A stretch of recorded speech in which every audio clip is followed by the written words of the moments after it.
दो भाइयों में गाय का बंटवारा। ये कहानी है लखीमपुर गांव में रहने वाले दो भाई गोपाल और किशन की। माता पिता की मौत के बाद दोनों भाइयों ने आपस में बंटवारा कर लिया। घर के दो टुकड़े हो गए, लेकिन उनके पास एक गाय थी। अब दोनों भाइयों ने एक गाय का बंटवारा किस तरह से किया और बंटवारे के बाद क्या हुआ, चलिए देखते हैं। लखीमपुर गांव में गोपाल और किशन दो भाई रहते थे।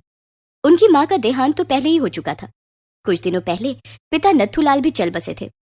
गोपाल और किशन दोनों भाइयों की शादी हो चुकी थी, लेकिन दोनों की बीवियों की आपस में नहीं बनती थी।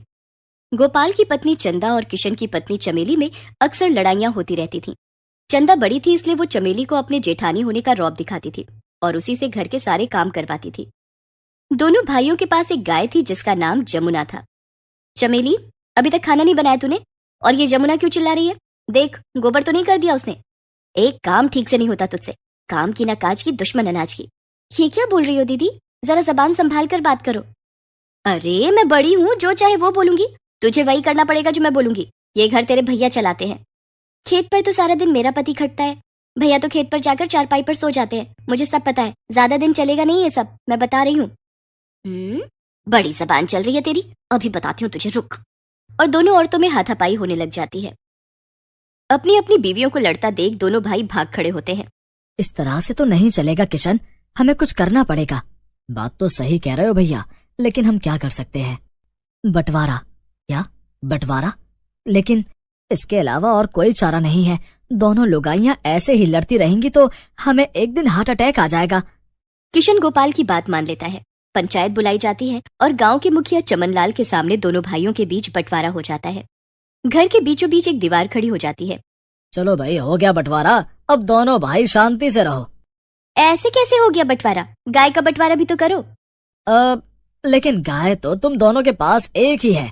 एक गाय को दो हिस्सों में कैसे बांटोगे, और वो रहेगी किसके पास? तभी गोपाल की पत्नी चंदा गोपाल के कान में कुछ फुसफुसाती है।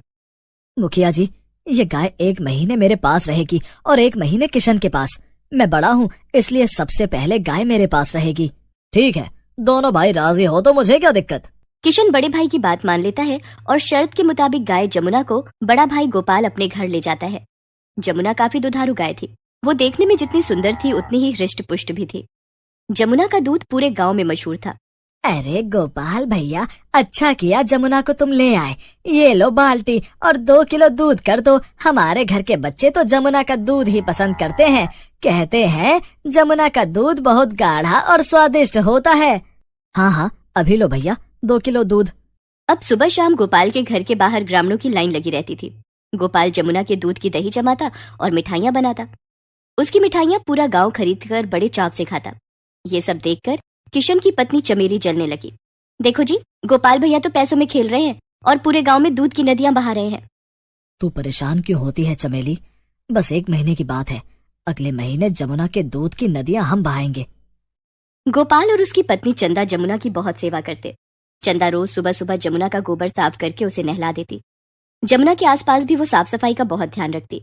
जमुना को मक्खी मच्छर से बचाने के लिए वो गौशाला में रोज धूप जलाती। गोपाल जमुना को बड़े प्यार से चारा खिलाता।